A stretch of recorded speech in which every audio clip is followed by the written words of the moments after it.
the first day of AAHAR India 2026, and currently we are having with us Mr. Nikhil Rastogi, Corporate Safe Team Leader, India and South Asia for Unox. So Unox is actually providing the businesses with its unique innovations in the industrial bakery equipment. So we are now going to have some of the expertise talk regarding the changing culinary traditions of India. So how are you, Nikhil sir? Very well. Thank you so much. So how do you see the evolution of India's bakery market right now? See, India is evolving in every aspect, not only baking, but I can see because I travel the whole world. As you said that I am the team leader for Southeast Asia. I travel to a lot of countries and I am actually amazed at the way the bakeries in India is coming up in a big way. Yeah, not only the quality of ingredients has gone up, the evolution of fusion cuisine, the Indianization of the entire bakery sector is taking a turn. It's on that cusp where, in every state, even in tier 2 cities, tier 1 cities, we are getting that quality of bakeries that is actually difficult to imagine. Because we keep getting people in our experience center, and when they come over to us and they explain what they are trying to do, they are just doing amazing things. Coming on to the Indianization of the Western food culture, you must have seen the cuisines ranging from the puffed paneer tikka Yeah. to the paneer tikka sandwich, also to the the Indian cuisines are being incorporated in the Western cuisines. Yes. So what type of It's almost like a fusion wherein we always had paneer tikka, makhani pizza. okay. Yeah, we used to have that. But people used to say that it's bastardization of Italian cuisine. When people came out with chow mein, Yeah. they said that it's bastardization of Chinese cuisine. Yeah. Because there was nothing like chow mein. And if you go to China, you will not find chow mein. Yeah. Because it basically doesn't exist.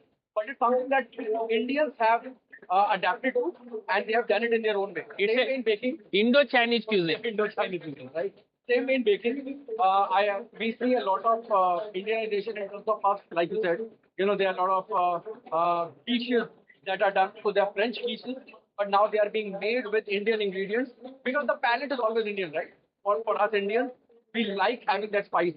We like having that, even if it's buttery, we like it to be very, very spicy. So I don't mind at all. People are getting into it, and we at Unox are more than happy to help them. So currently, when we were just exploring about the products which Unox is providing to us, we saw your innovations in making the biryani. Yes. It's a unique way of Yes. baking the rice and making it a biryani type of thing. Yeah. So what types of solution you have for particularly for the Indian cuisine right now? See, again, these are all combi ovens. The one you saw was a combi oven in which you need steam as well as convection heat to prepare biryani. Right? Same way, in the evening, by 3 or 3:30, we will do an entire tandoori platter in which we will have 7 types of kebabs Okay. coming out of the same oven. Okay. So we will have a chicken kebab, a chicken tikka, we'll have a seekh kebab, we'll have a soya chap biryani, soya chap, we will have tandoori pomfret. Because also the tandoor is a big problem for a lot of people. Not only because of the carbon footprint it leaves, but also because of the technical expertise people that you need. Okay.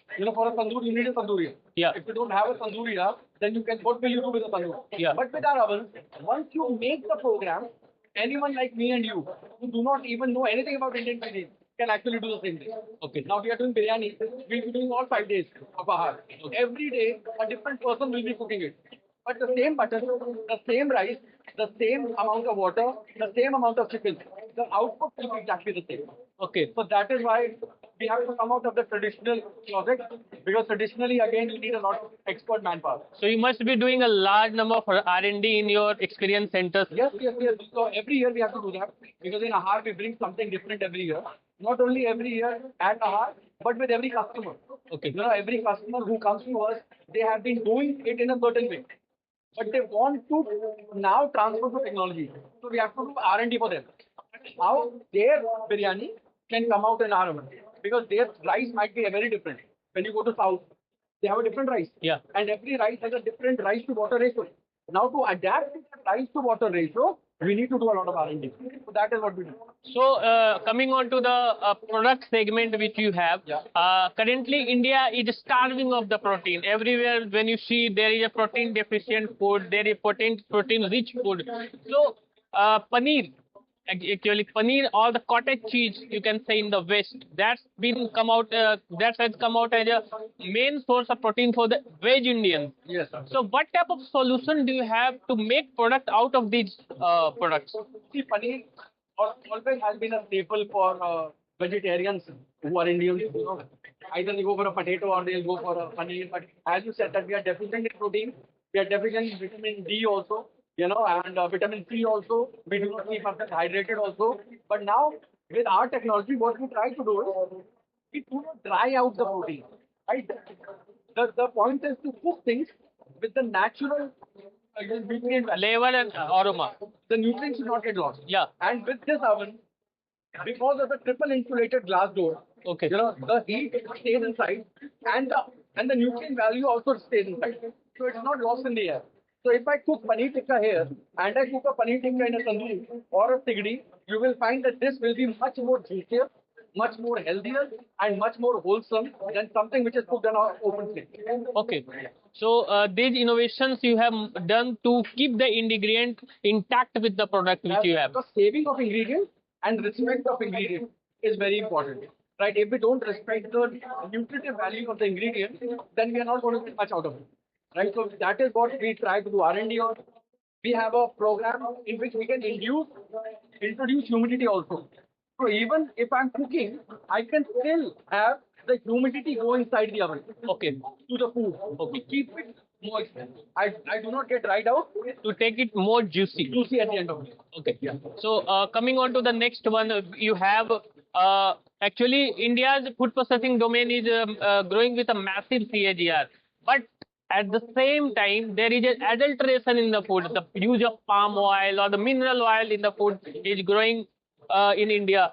So people are more going to the oilless food, the baked paratha, the baked samosa. So what types of products you have for this segment? See, we have uh, a technology or a method of cooking which is called air frying. Right? So when you air fry this, and a lot of big players in India, I'm not naming them, but they are our customers. They are doing air frying in the entire trolley unit and they are exporting it to US. You know, because of you said, firstly, because they don't want to eat fried items, and secondly, because you said that the source of the oil is not known. So once you air fry it, you do not use oil. You keep the basic nutrients as they are, and you still get the crispiness, crunchiness, and the color Yeah. that you will get at us. You know, so we do a air fried samosa in this, and we do a fried samosa, and you can see that there is absolutely no difference in the look and feel, and they absolutely come out well. We do even French fries, potato wedges, all inside the oven. So apart from these stuffs which we have as a refreshment food, samosas and all, so do you have solutions for the baked chapatis, the baked parathas or baked full meal things? Definitely, definitely. So we do everything from like kulchas are baked, right? Kachoris are baked. Akarvadi can be air fried, right? Samosas, as you said, can be air fried. So there are a lot of things that we can do air fried. In fact, not only air fried items, things like dhokla, which is eaten a lot. Yeah. So even a dhokla can be made inside this. Okay. We can even do a khandvi inside this. We can even do a khakra inside this.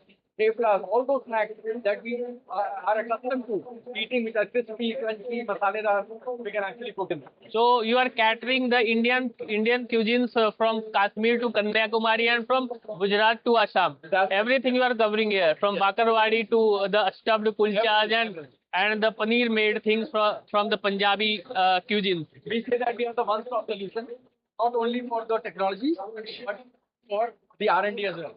You know, we are there with the customer when we talk about technology, chef, service, all people inclusive is what we pride ourselves at doing. So how do you see the challenge in the Indian industry right now? Because India has a large geographical area and the cuisines are also so much diverse. That's right. People say that every 70 kilometers, the cuisine of India changes. So how do you see as a challenge, as a chef, how do you see this as a challenge? See, I would not say that it's a challenge for me. The point is that people have to evolve. People have to come out of their traditional mindset and they have to come to us with an open mind. Right? So we have made a nihari yesterday. So last night we made a nihari and it is there in our apparel. We will serve right now. But if people say that I cannot, nahi, nihari to main dekh pe banaunga, right? So they have to come out of that. I can make it in the oven as long as they are happy to embrace the technology. अब अगर जयपुर में कोई कह रहे हैं कि लाल मांस बनाना है, बनाएंगे हम. रोगन जोश कश्मीर में बनाना है, हम बनाएंगे. चिकन चेटीनाड बनाना है, हम बनाएंगे. तो वो हम सब बनाते हैं. The point is that the customer has to be open to change towards technology. Once they do that, we are more than happy to associate with them and provide them the solution. So how do you see the expansion of Unox in the coming years? We are very excited. See, I joined here, more than 3 years back, and I have seen it grow from where it was 3 years back to almost 4 times in 4 years, which is absolutely humongous. In the world currently, where people are celebrating single-digit growth, right? We are doing double-digit growth in the last 4 years, and I have no doubt for the next 4, 5, 6 years, we are going to increase.